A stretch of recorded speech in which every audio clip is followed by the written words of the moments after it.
des mois au Nigeria a explosé hier. Le général en exil, Mustapha Yakubu, a orchestré un coup d'État soudain et violent contre le gouvernement élu démocratiquement du président Samuel Azuka.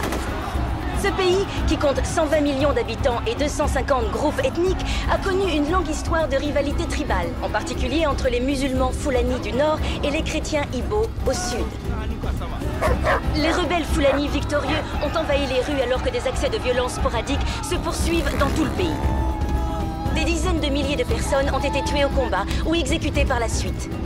Redoutant une épuration ethnique, les Igbo ont pour la plupart quitté leur foyer et pris la fuite loin des villes à la recherche d'éventuels sanctuaires. Pour l'instant, le général Yakubu contrôle pratiquement l'ensemble du pays avec une main de fer. Les Nations Unies n'ont pas encore réagi officiellement à ce coup d'État, mais l'armée des États-Unis a déjà commencé à évacuer son ambassade.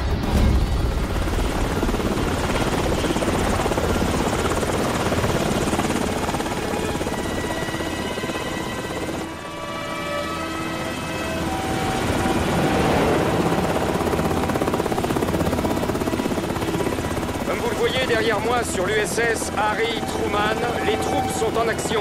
L'armée continue à évacuer les civils étrangers de tout le territoire nigérian. Ce pays, autrefois paisible, a été secoué par une série de conflits ethniques, des affrontements brefs mais brutaux, souvent pour le contrôle des vastes réserves pétrolières du Nigeria. Néanmoins, rien ne pouvait préparer ce pays à l'action spectaculaire et décisive qui s'y déroule à présent.